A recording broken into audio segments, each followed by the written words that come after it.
DC News Now. The boyfriend accused of chaining 2 children to a bed in Virginia faces a judge today. The ruling ahead. The fall weather feel continues with nice mild temps. Forecaster Brittany Ward has your midweek weather. Crews repairing water main breaks in the southern part of Prince George's County could impact residents. I'll tell you ways you can conserve your water. Also, kids are back in school and the deals are still on the shelves. We're stretching your dollar with the clearance item grabs. And did you know DC is one of the loneliest cities in America? One app is trying to change that. Find out more in today's Tech Talk. You're watching the station covering all of the DMV. This is DC News Now.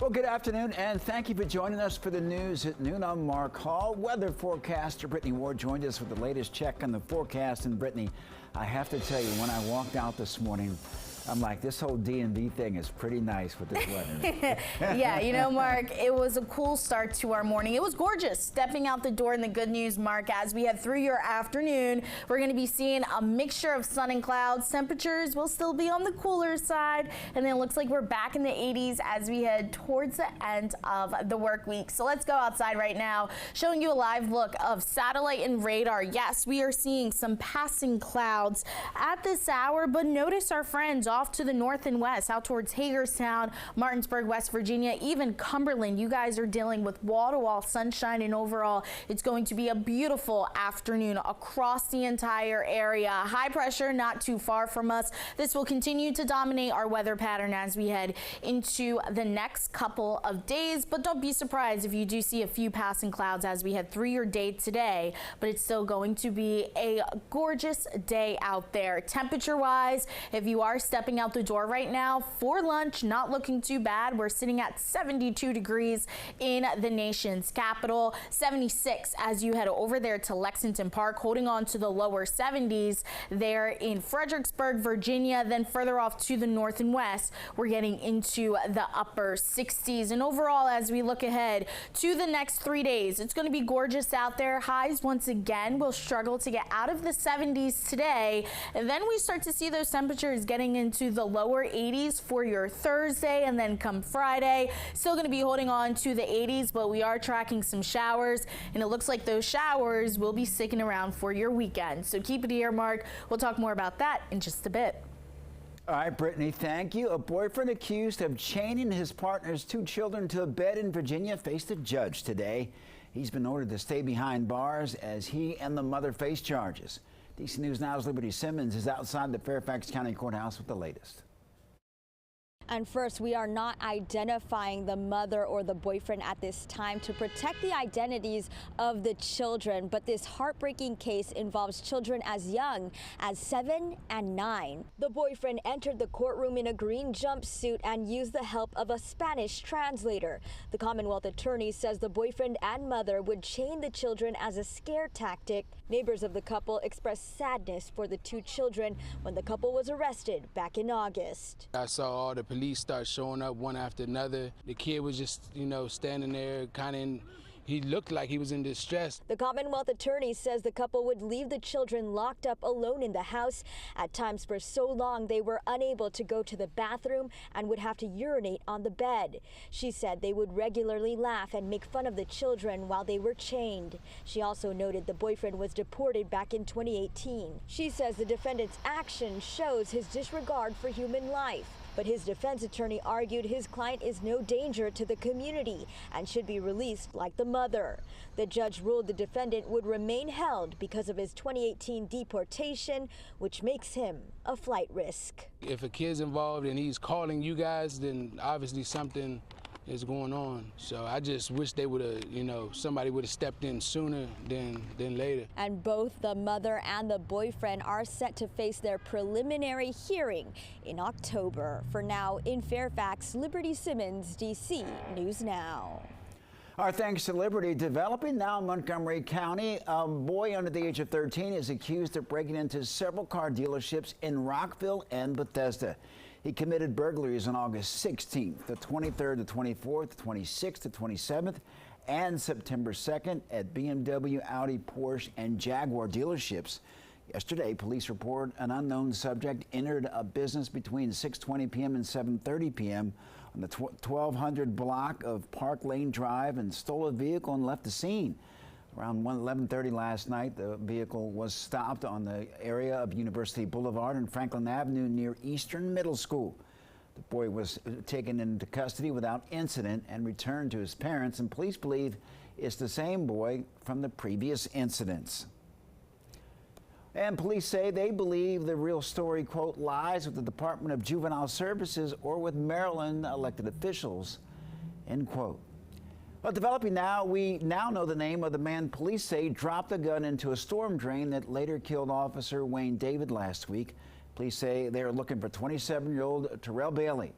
Police say that Bailey took off on the back of a motorcycle to get away from police. They tell us that they located the driver of that bike. Bailey is wanted for illegally having a gun. $60,000 reward is now being offered for information leading to his arrest. Well, the Bullis school community mourning the loss of head football coach Ray Butler. The school says that he passed away Monday night surrounded by his family. Butler was coach at Bullis for over a decade. In a statement, the school says Butler fully committed himself to being a role model with his calm demeanor and compassion for his players. The school recognizing Butler as, quote, a mentor and a positive force in the lives of the Bullis students he encountered throughout the day. And they added, quote, that his ability to connect with young people quickly earned him respect and admiration within the school community. The school says details on Butler's funeral arrangements will be shared with the community once they are available. Nearly a decade after their disappearance, the family of Jacob and Sarah Hoggle remain hopeful about finding them. The siblings were reported missing by their father on September 8, 2014, a day after they were last seen with their mother. Catherine Hoggle was initially charged with child neglect and with charges of parental abduction and obstruction of an investigation. Many questions remain 10 years later as the search for Jacob and Sarah continues. Justice is only going to be served if the person who has done harm to Sarah and Jacob is held accountable. Well, the Hoggle family asking for the murder charges against Catherine to be brought up again. Also happening today, Fairfax County officials are planning to remove homeless encampments from Montauk Park near the intersection of Pickett Road and Route 50. Officials say they expect a large police presence in the area. No word what time this will start. And more than a dozen routes on the Fairfax Connector bus service are changing, and one of the most significant changes is a new route connecting Tysons to Bethesda, and that's starting on the 16th. The new route will make up 5 stops, including the Tysons Metro Rail Station, Westfield Montgomery Mall Transit Center, and Montgomery Lane. Fairfax County says the new connection will be useful for workers in downtown Bethesda and at places like Walter Reed Medical Center. And it will also provide access to key shopping and business hubs. Other changes going into effect on the 14th. Route 558 will soon split into northern and southern portions of Reston.